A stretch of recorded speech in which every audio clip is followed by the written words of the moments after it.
The following is a special presentation from Comcast Sportsnet.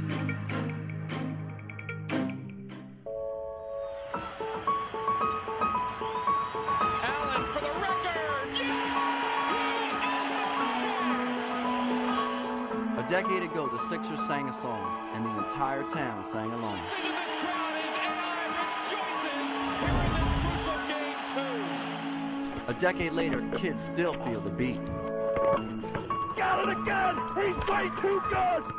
All I wanted to be was Allen Iverson. What a way to start the game. But, as Eddie lead singer will tell you, you're only as good as your band. Eric Snow, Three to shoot a runner by Eric is up. It's good! A snowman delivers! Philly boy Aaron McKee, McKee scrambles and it gets 2. and Dikembe Mutombo. And there's a block by Mutombo. Role players had the Sixers jamming. But people forget Raja Bell, I think, got 17 in the Game 7 against Milwaukee. We got him out of the YMCA in Miami.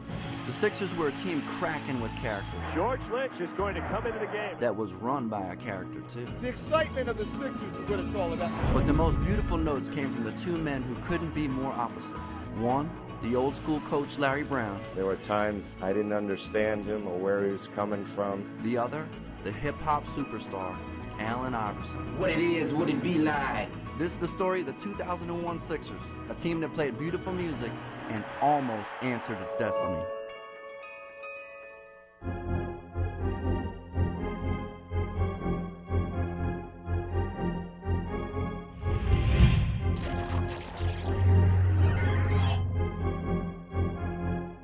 Hey, I'm G-Love of G-Love and Special Sauce. I've been all around the world with my band, but there are few things in life more special to me than when my city, the city of Philadelphia, gets all riled up about one of its sports teams.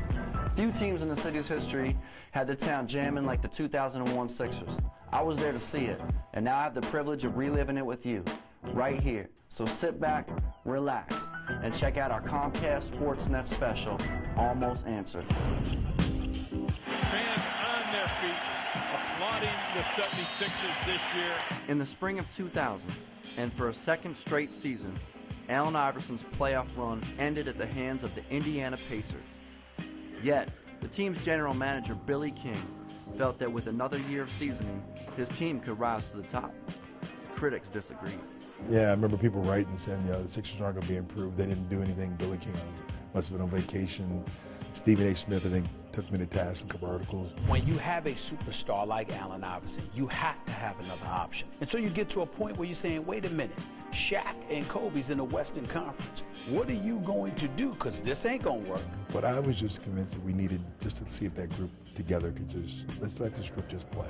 The media wasn't all King needed to convince. Larry Brown took over as Sixers head coach in 1997. In the ensuing 3 years, he and his star guard had more than a few flare-ups. Hey, I'm the coach, all right? I have the right to play a guy or not play a guy. If you throw Allen Iverson in the mix, that's big news. You know, if it was one isolated incident, I got no problem. I got a big problem with this one. There's going to be a billion fans out here that love Allen Iverson. There's going to be a billion that hate him.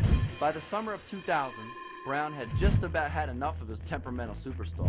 Well, every day I was probably ready to trade him. Larry Brown and Billy King called me. I was down the shore in Ocean City when they called and said they were going to have a trade and they were going to trade Allen Iverson. Then I had trades with the Clippers, and I'm thinking to myself, no way they would send me to the Clippers. Iverson may have heard trade rumors to the Clippers, but the Pistons were his intended destination. There was a deal on the table that would have sent Iverson to Detroit along with Matt Geiger, but Matt Geiger would have to waive his trade exception in order to make sure that happens, and he refused to do so. He was a challenge. There's so many things about him that you would love, but every day was a challenge. I remember saying, Bubba, you're going to get traded. His pride was hurt. He was a little scared for the first time in Philadelphia because I think he realized that, wow, they actually might trade me. I'm just going to do something that I haven't done. Which is what? Something better than what I've been doing. He said, Pat, please, don't trade me, please. I'll do everything he wants, so, I'll be on time, I'll be a leader, I'll even be a co-captain with Eric Snow. Please tell him. And I called Larry Brack, I said, if half of what he says is true, we got a stone cold winner. But while Iverson was doing everything he could to stay in Philadelphia, Brown was thinking about leaving. His alma mater, North Carolina, had a vacancy, and the vagabond coach was more than tempted. I think most people realize my relationship with Coach Smith in the University of North Carolina. We always felt that nothing was going to happen. Allen wasn't going anywhere. Coach Brown wasn't going anywhere. But if Coach Smith said, Larry, this is where I want you to be, I would have gone. I have decided to continue my efforts and fulfill my dream of helping to bring a championship to Philadelphia. Yes! Come on, bring on that parade, Larry Brown. Let's go. As if these distractions weren't enough, the superstar was about to turn musician. Iverson intended to release 40 Bars, a rap album with homophobic lyrics. The team did not approve. I have no control over this. This is not a Sixers issue. This is an Allen Iverson issue. He has to make a statement. He has to define and defend and describe exactly what he meant in those lyrics. Allen Iverson obviously has a chip on his shoulder, and I really feel sorry for him. I got a chance to, hear, a lot of things that they, concerns that they had, and they were kind enough to listen to things that I had to say. This type of murder don't need no hook. Just 40 bars from the mouth of a crook. Yo.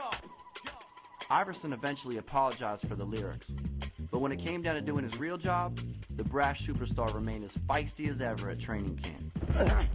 Yeah, man. To knock down a couple. Oh, this is the first one for them. Old school Jordans, man. As the season approached and all eyes were on him, Iverson sang a tune that rang true in the ears of all Sixers fans. I just owe it to myself. I think, this year will be definitely the best season I've had since I've been in the NBA. He entered the 2001 season on a total mission. His mission was to shut up everybody, all the naysayers, and to be quite honest with you, to embarrass Larry Brown for even thinking about trading him.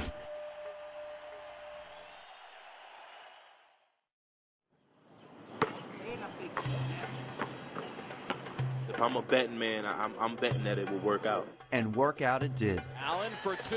Yes! Allen crosses over, goes right to the goal and scores. With all the distractions and controversy behind them, the Sixers got to work. Ratliff there to extend the long arm of the law. Maxwell all the way for two. McKee for three, and down it goes. Hill the bump and run with Petit, count it, and a foul. A franchise-best 10 straight wins to start the season, the last of which coincided with the season debut of Matt Geiger, the same Matt Geiger that refused to waive a trade clause in his contract that would have sent Allen Iverson to the Pistons and derailed this magical season before it ever tipped off. Sometimes the best things that happen are things that don't happen.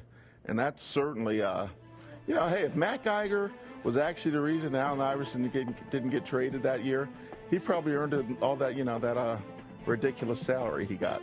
Coming into the season, we knew we were okay. It was a solid team because we played hard. We wasn't 100% sure we was a 10-0 team to start the season. And I think the more and more that we won, the more and more we got confidence. We was a deep team. We wasn't loaded with talent, but we was deep. We really had the makings of a team and people that allowed Allen to be Allen. We understand we got 72 more games to go, and we understand that, we're the team to beat. Every team's going to try to come out and knock us off just to be the first team to beat us, but we don't think about that. I remember Eric Snow getting under the skin of McGrady in Orlando, and the next night we went to Miami, and he did the same thing to Tim Hardaway, and we finished those games, which is so important. Normally, when you put something that you feel is going to be special in motion, and you pretty early on, we got it. We were pretty sure we had a chance. We did it. Now all we got to do is take it. 11th game, we lost to Charlotte. We should have won that game. Despite that buzzkill from the Hornets, the Sixers had solidified themselves as an elite force in the Eastern Conference, riding the momentum of that 10-0 start into the best record in the NBA by the All-Star break. But it wasn't a break for some. The head coach for the East coaching his second NBA All-Star game from the Philadelphia 76ers, Larry Brown. I wouldn't have been there if it wasn't for Allen, and you have to remember that. Guard from the Philadelphia 76ers, Allen Iverson. Iverson's popularity was at an all-time high. The league's third leading scorer at the time finished as the third leading vote getter for the All-Star game, trailing two players he'd see plenty of later in the year, Vince Carter and Shaquille O'Neal. After everything that went on this summer, And, you know, us putting everything behind us and just trying to win a championship is special. And speaking of trailing, the East did plenty of that in D.C., falling behind to the West by as many as 21 points. Waters pass stolen. Here's Kidd from center court. Yes! But Iverson, Stephon Marbury, and a guy Sixers fans would soon get to know, Dikembe Mutombo, staged a furious comeback and transformed a blowout loss into an improbable victory. A fitting finish to the 50th anniversary of the game. It's only a 7-point game with 4.5 to go. Iverson, does he get the continuation? Yes, he does. It counts. Iverson for 3. East up by 1. Yeah, that was awesome. Because it was actually a great game to watch, too, which there are not many All-Star games I can say that about. Allen Iverson has been the story for the East. 15 of his 25 in the fourth quarter. I was so proud of the way he played. You know, we came from way down. It's one of the best All-Star games I've ever seen. The East comes from 21 down. AI was crowned MVP, but after a tumultuous offseason, Iverson wanted the world to see for itself the reclamation between he and Larry Brown. Where my coach? Where my coach? Coach Brown. Is he around? It almost seems like a love affair. And for all the times he said, you know, it's not peaches and cream, it certainly was that weekend. To be recognized by a player and, you know, appreciate what you've done for him, it doesn't get much better than that. You know, this is a tribute to Coach Brown, my teammates, my family, my friends, all the fans that been loving me from day one. I remember being so happy for him because people who never got to see that this guy is a charming guy. That weekend, you understood that, yes, the talent, but he can be charming. We were all just really proud of what he did and what he was able to accomplish. Larry and Allen's relationship, it was the ultimate love-hate relationship, because Allen was everything the opposite of Larry Brown would have wanted in a player, but he was just so damn good. The genius of Larry is how he coached, that he knew Allen was out there on a long leash. And he could pull it in every once in a while, but he couldn't pull too tight, so it was the other fellas. I mean, he used George Lynch in that locker room. He'd berate George Lynch when, in fact, he was mad at Allen. But he would use George because George was stoic and he could just tolerate it. The public witnessed the player-coach transformation, but just 11 short days later, another transformation occurred.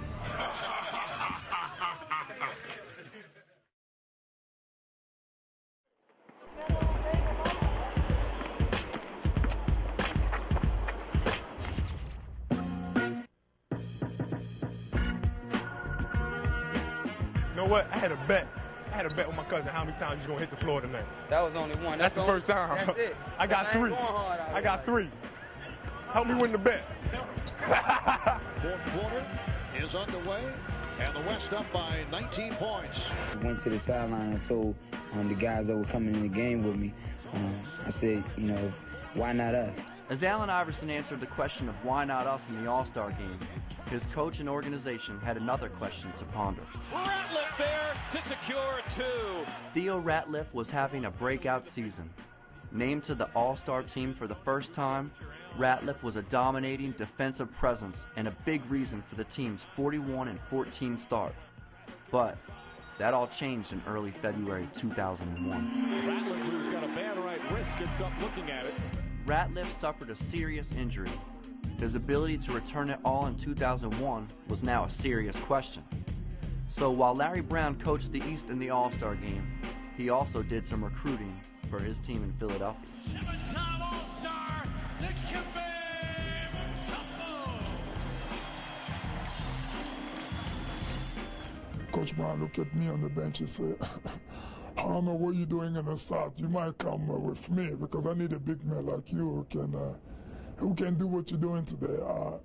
Then Iverson said, yeah, we might take him just with us, coach, after the game. The organization granted their coach's wish just a few weeks later. Here to announce a trade. 76ers have traded Theo Ratliff to Atlanta for Dikembe Mutombo. When Larry and Billy King called me and they were going to make that trade, and I think it was after the All-Star game because I think Larry had just coached Dikembe. And they said they wanted to trade. I said, are you sure? Are you really sure you want to do this? Because it's not my call. It's really their call. They're the basketball aficionados. All I do is, you know, pray. I remember at the time, I felt it was a monumental decision, you know, literally a decision that could possibly cost you a title or maybe get you a title, one way or the other. Larry Brown always liked Dikembe Mutombo. In the All-Star game that year, he got like a zillion rebounds, and I think that probably cemented it. And shortly thereafter, he became a Sixer. Way off, Mutombo with the rebound. Larry had always talked about Dikembe, and then seeing Dikembe play in the All-Star game, it prompted me to make that move, because you only get a chance really to go to the finals once, and I thought we had a good chance. You can't make trades like that unless you're lucky. Unfortunately, Geiger was hurt, Theo was hurt. You know, we thought we had a chance with the other people. Again, Mr. Snyder, you know, said if we think he makes us better and gives us a chance, go ahead and do it. And he obviously did make us better. I was very happy. But in the same token, I was a little bit more reserved on what kind of reception that I might be getting where I'm going. And I think there was a little bit doubt on Philadelphia fans what we need Mutombo. But I think my game in Detroit after arriving almost with a slip and kind of changed the entire picture. It took Mutombo a while to introduce himself, literally. Would you say all of them for us? It's very simple. It's Dikembe Mutombo Polondo Mukamba Diken Jean-Jacques Ba Mutombo. It's just very simple. The Sixers' new big man also took a while to adjust to his new team. With Mutombo in the fold, the Sixers went 15-14 the rest of the way. But that was still plenty good enough for the top seed in the Eastern Conference. He also was one of 4 Sixers to bring home significant hardware at the season's end, winning the NBA's Defensive Player of the Year award.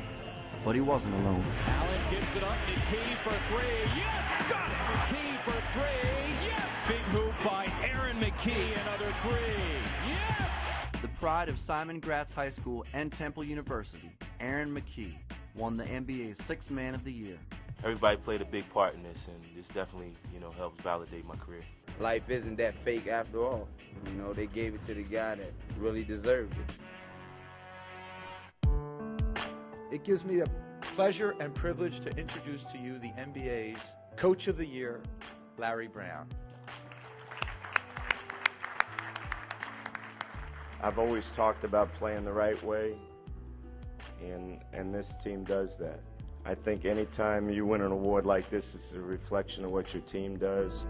But the league's biggest award went to the team's smallest player, the MVP of basketball, Allen Iverson. Iverson, yes! Play by Allen Iverson. Oh, yeah!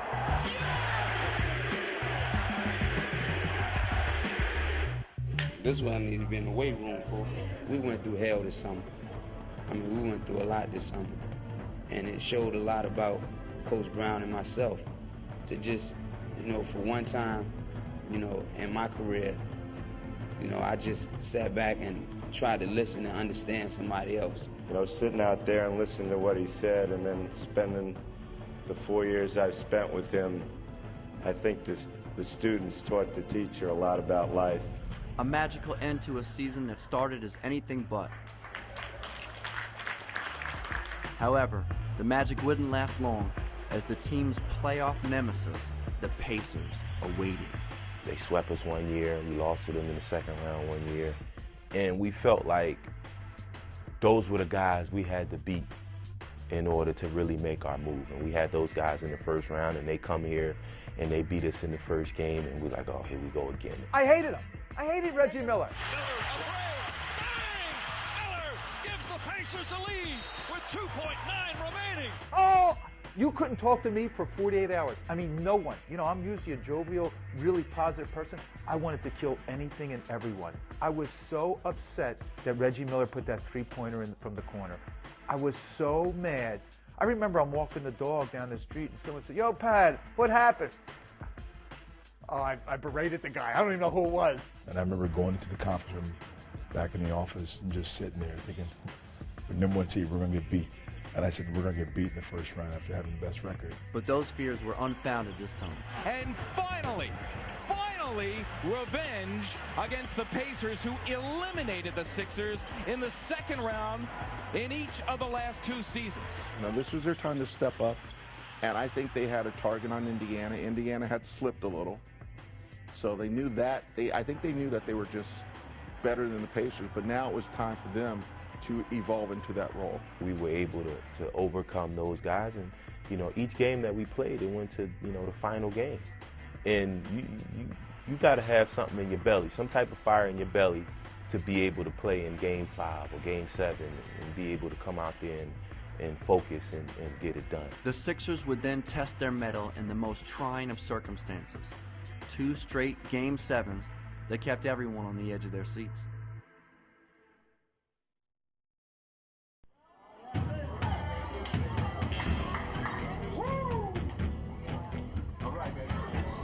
With the elimination of the Pacers, the monkey was off the Sixers' back. And in essence, such was the case for their round 2 opponent, the Toronto Raptors. A franchise still in its infant stages, the Raptors had been to the playoffs just once. But in 2001, they disposed of the Knicks and awaited the Sixers in round 2. They had a great team, and Antonio Davis and Charles Oakley and Vince Carter and Alvin Williams at the point. And we were pretty good teams. We battled, but we both had superstars too. Carter with an amazing shot as he hung in the air. Superstars may have been an understatement. The Sixers had the answer, but there was no answer for the Raptors' savior, Vince Carter. Carter is loose, forget it. Aaron McKee tried to come out and grab him, but Vince kind of veered away from him and said, you know what, you're not going to catch me and grab me. You can't stop guys like him or Allen when they get it going. Sometimes you sit back coaching a game, you become a fan. Carter skies for 2. Ask a question. You saw that, I saw that. Is there a way to stop him from that? No, man. If there was, we would have did it. Carter became a household name with this dunk in the 2000 Olympics. Now, he found himself locked in an epic battle of mano-a-mano with Allen Iverson. Allen Iverson and Vince Carter put on one of the greatest shows that I've ever seen. At its height sometimes, the game comes down to, as we know, superstars at one end of the floor making plays.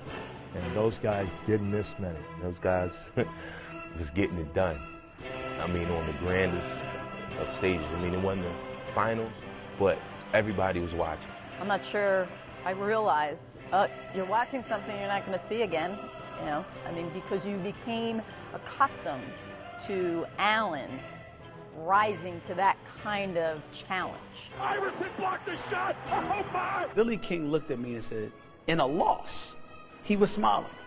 He said, Stephen A., people they're not appreciating what we're seeing here. How sensational this moment is. It almost goes back to Bird, Dominic Wilkins, and they played in the playoffs. And I remember thinking, from a competitive standpoint, that was as good as it could get. It was awe-inspiring. It really, really was, to just sit back and to watch Vince Carter do his thing one game, and then for Allen Iverson to come right back and answer, and then for Vince Carter to come right back and answer. And it was just tit-for-tat back and forth. Those 2 players were at the peaks of their games. And this building was absolutely rocking, and Iverson had the place in the palm of his hand. Every time I come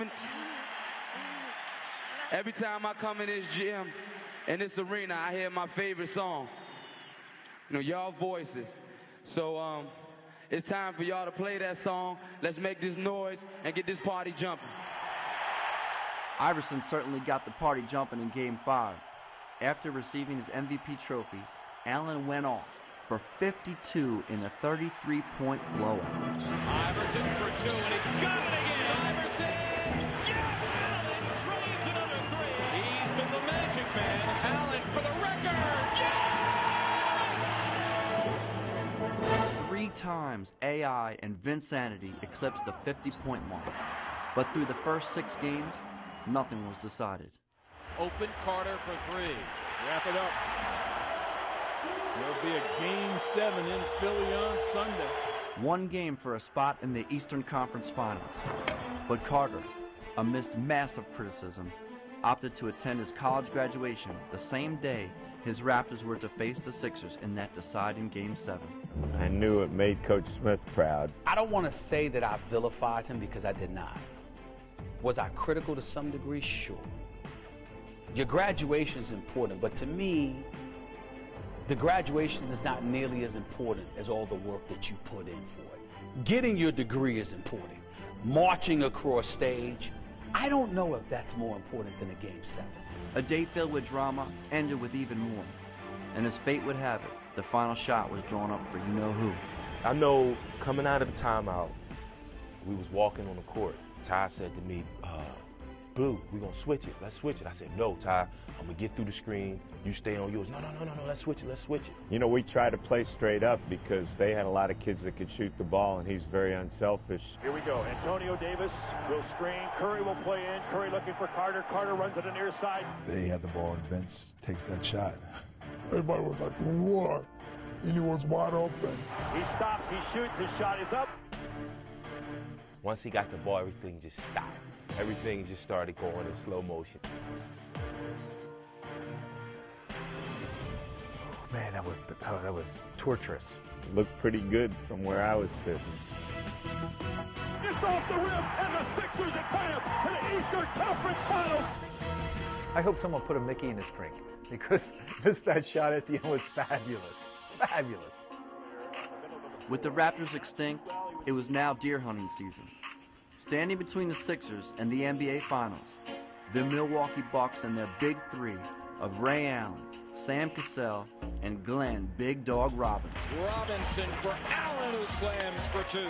We knew we have a chance because they didn't have a strong presence in the middle, but we knew also that we was going to face a lot of problems in the perimeter. We felt like we had to keep the score down against this team. We can't get into a shootout with this team. We got to kind of turn it into a physical game and beat them up. Try as they might, it was actually Allen Iverson who received the brunt of the punishment. A bruised tailbone kept the MVP out of Game 3 of the East Finals. I want him to play, but, you know, in no way do I want him to risk any injury that could hurt his career. As you can see, he's limping around, and you know his game is speed, and you know he's hurting bad. You know, to go out there and encourage his team to play hard for him is, I think, you know, that's you know, I'd give him kudos to him for being able to do it. Allen is a warrior, so nobody knows by the time he goes sleep today how he's going to feel tomorrow. All right, well, wouldn't it be better to suck it up for a game, let him get 3 days rest, take your chances, and then I'll be doing what you're doing, and you know, and I'll be doing another job. A little inside scoop here. I remember at the top of the hotel, over on the 23rd floor of the hotel in Milwaukee, overlooking Lake Michigan. The game was an afternoon game. So I believe it was Pat Croce and the PR person at the time, Karen Frascona, they came up to break that news to Coach. And Coach was on the treadmill, and not like Coach and I always worked out, but at times we were in the same facility. And he was on the treadmill, and they told him, and he's like, we'll be all right. Predictably, the Sixers lost without their superstar, then won with him in Game 4. But then in Game 5, with the series in the balance, another ultimate nail-biter. 6 seconds to go. Cassell picks it up and plays on the left side. Robinson. Big Dog on the baseline with a you can't miss. Big Dog never missed this one in his life, fellas. Baseline left. Robinson leans, shoots, rimming, no. Tapped by Milwaukee, no. And the Sixers win the game. Oh, yeah. The final, 89-88. Once the smoke had cleared from Game 5, it was Allen Iverson who saved his best for last, combining for 90 points in the final 2 games of the series, leading the way in a Game 7 blowout. Just the latest installment in the Sixers game of survive and advance. The 76ers are the Eastern Conference champions, and they're going to Tinseltown. For that moment, it sent the Sixers to the pinnacle of professional basketball, to play in the NBA Finals.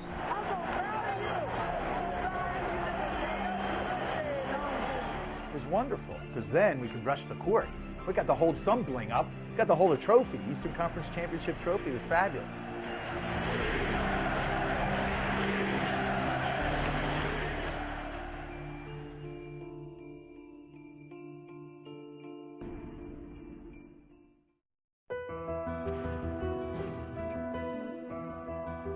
I told my team we're a big underdog, I'd be slighting my team. We supposed to just come to this series, get swept, and go home for the summer, I guess. We didn't make this long trip just to come down here and roll over and die. You know, they got to beat us 4 times. That's the way we're going to approach it. The Lakers were heavy favorites in the 2001 NBA Finals for good reason.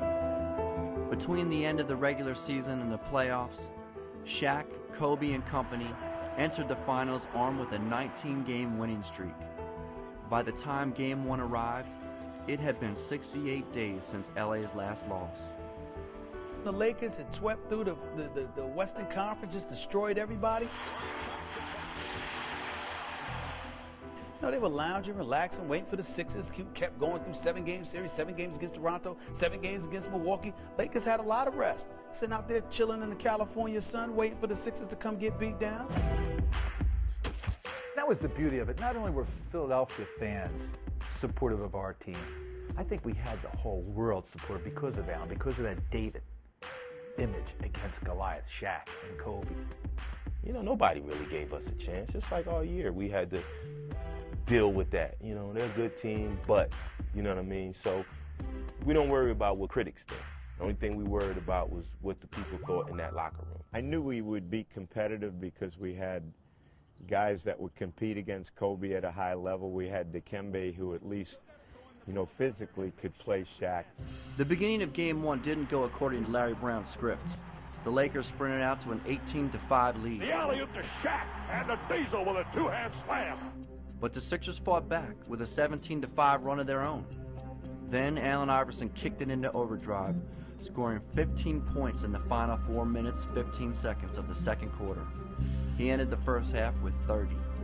Midcourt pass to Bryant, stolen by Iverson. Here's the alley into the lane, scoop layup and good. Allen Iverson tearing the Lakers apart. The Lakers overcame a 12-point Sixer lead midway through the third quarter, thanks in large part to the brute force of Shaquille O'Neal. I remember the matchup between Dikembe and Shaq. I mean, we had some incredible slow motion replays of Dikembe defending him in the post, almost being bent over like this, trying to hold Shaq out, and Shaq just hitting him. I knew for a fact that the 76ers had no chance whatsoever. And then they asked me why. Shaq, and Moochie. LA's big man finished Game 1 with 44 points and 20 rebounds. This slam put the Lakers up 94-92 with just under 2 minutes left. But the Sixers had an answer in the form of Eric Snow, whose leaner accounted for the final points of regulation and forced overtime. On the drive, Eric Snow bangs into Ori, and he makes the layup. Eric Snow, where there's a will, there's a way. Overtime belonged to the visitors. Big buckets from Snow and Raja Bell, and then the lasting image from Game 1, which punctuated the entire 2001 season. 101-99. Iverson against Tyrone Lue. Baseline right, he backs up, he fires 2-ball. Got it again! He's way too good! Iverson's jumper over Tyronn Lue gave the Sixers a 4-point lead they would never relinquish. Iverson. How about that? And steps over Tyronn Lue. When he stepped over Tyrone Lue, it was fabulous. I remember Sharon Stone was sitting down the aisle from me. I'm yelling at her, screaming at her. It was great. To have the audacity just to step over a guy and make a jumper in front of their bench with them yelling at him really showed, you know, the type of guy he was and the, you know, where he could do things in a magical moment. That's all part of who Allen is or who Allen was. He had a special kind of confidence that only the great ones have. And he carried it to me in a very charming, charismatic way. You know, I think stepping over him, you know, the whole thing was just an adrenaline rush and just being into the game. And, you know, me and him did a lot of trash talking to each other during that series. It was just a great memory, something that, you know, my son always enjoyed when he said it. Iverson's Game 1 numbers: 48 points, 6 assists, 5 rebounds, and 5 steals in 52 minutes. an epic performance on the NBA's biggest stage, and it gave the Sixers a series lead that no one saw coming. Well, almost no one. We got heart. We're going to play with that first. Play with the talent second. The glamour set, the glitter area, they're stunned here in Los Angeles. Anybody that betted on it, some broke people out there. I'm glad nobody didn't bet their life on it, because they definitely would be dead right now. Allen had an incredible night. We defended like crazy and ended up stealing a win.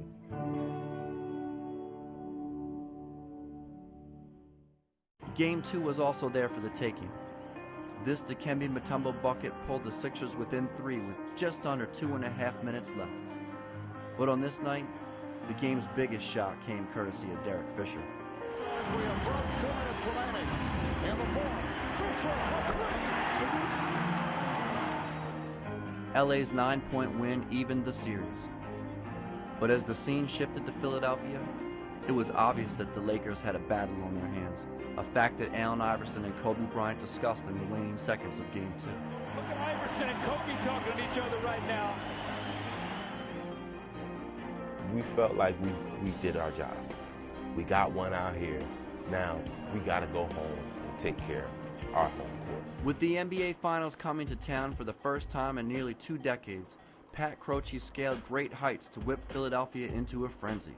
Everyone's doing something. I see posters and banners and flags. Every time I drive past a house that has their house painted, that's just the spirit. This is just an endeavor to instill spirit. But the Lakers' narrow 5-point win in Game 3 led to a pair of double-digit victories in Games 4 and 5. Shaq and Kobe combined for over 57 points per game in the series, catapulting the Lakers to the second run of their 3 straight NBA titles.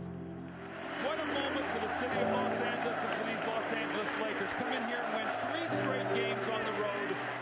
We had a great season, and we just look at it like that. We wish we could have won, but, I mean, that's one of the greatest teams of all time. That team, man, they won 3 in a row.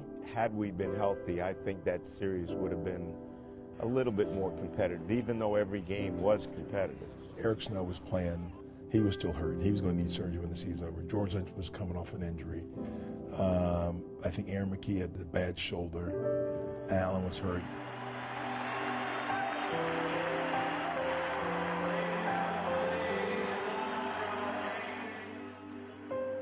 I would have liked to have seen if we could have been healthy to play them, because I think a healthy team would have had a better shot. Could we beat them? I don't know, but we had a better shot.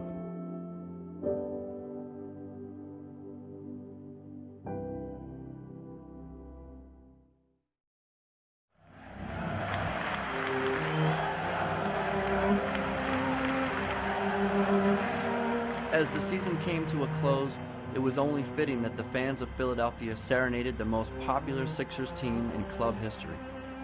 Looking back a decade later, this team still resonates in the hearts and minds of those who saw them.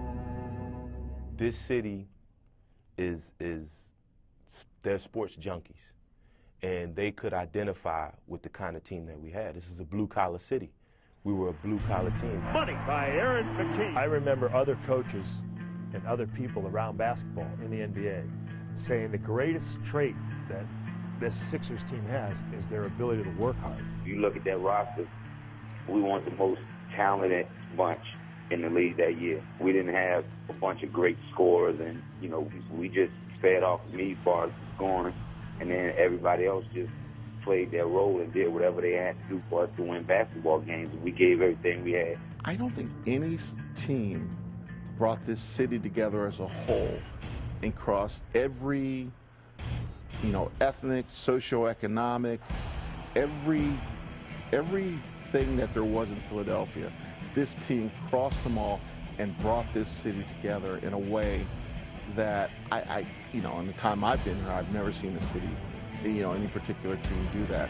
Take that, Reggie Miller. I just think there was this confluence of Pat, Larry, and the unlikely superstar, and these working men hard hats who were surrounding this guy, and the team kept on winning in 2 7-game series.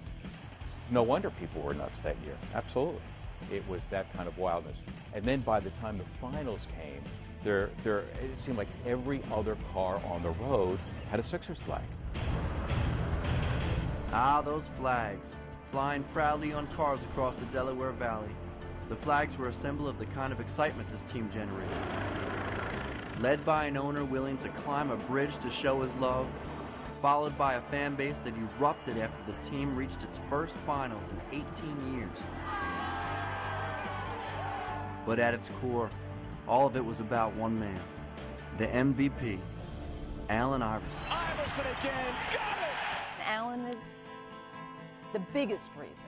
It's not the only reason, but he is the biggest because of the way he played and how hard that team played every night. It's Allen Iverson. Whether you loved him or hated him, disagreed with him, he was days of our life wrapped up in one. This little guy in this monster sport, and he, when he'd go like this, the people loved it. I loved it. I mean, because you saw him. You would like to kill him at times, and then other times you just want to hug him and coddle him and protect him. But he had us all in his magic. I mean, he was really special. A lot of people might have been down on Allen throughout his career for some of the things he did, but at the end of the day, he competed every night, tried to win every game, played hurt, did everything he can to make Philly proud. And the things that he stands for, the values, and the values of the rest of the guys, pretty compelling. Iverson makes a fake, two men guard him. He shoots a long three at the third quarter, buzzer, it's gone! Never seen a guy as great as Michael is, and I've never seen a guy that, at his size that can just take over a game.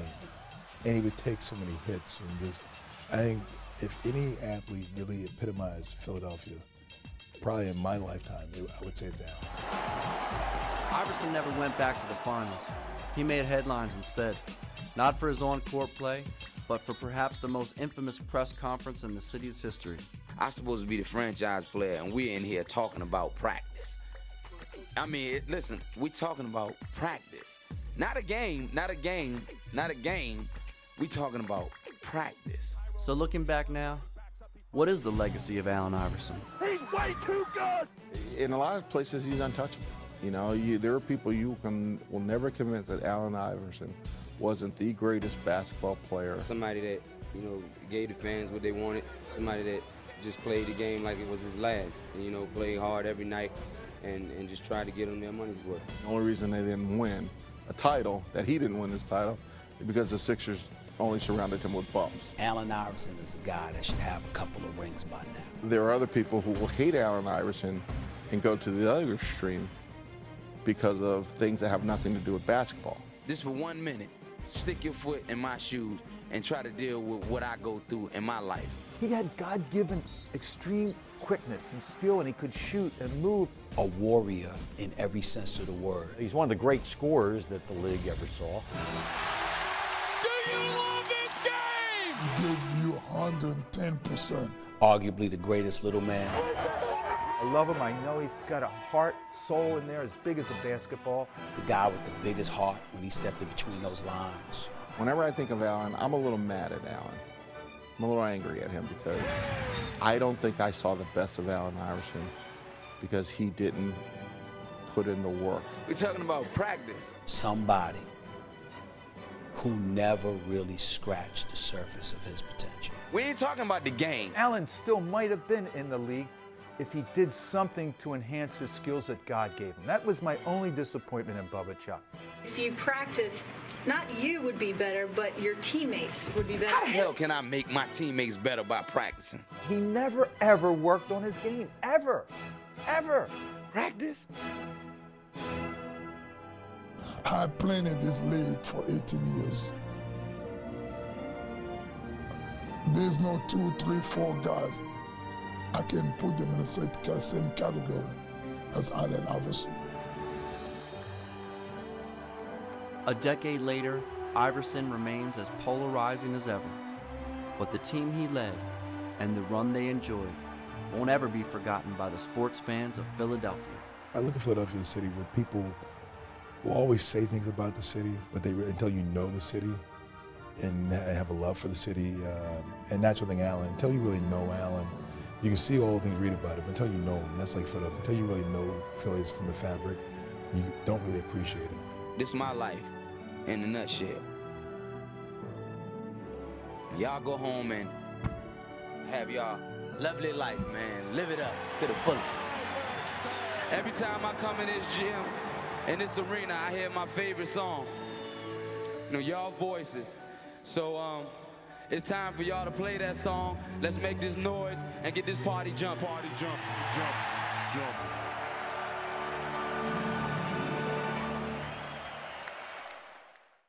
It seemed like it was just yesterday. It really does. I know it's a saying, but it really does.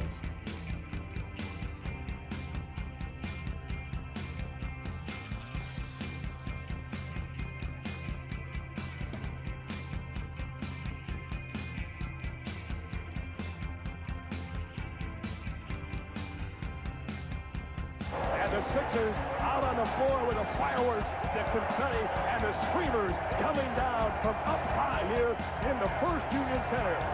And the Sixers will play in the NBA championship for the first time since 1983. It'll be David versus Goliath.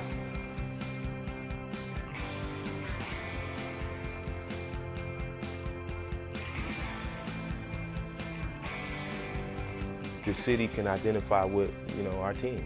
We had one superstar and a bunch of, scrappy players that was willing to go out there and do whatever it took to win a game. And at the end of the day, with sports, that's what it's all about.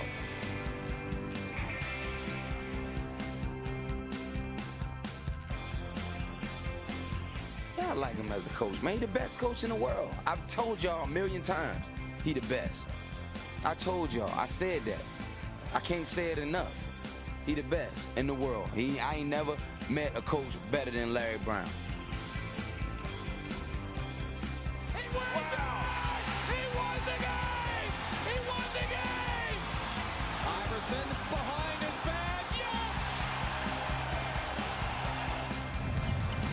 Iverson.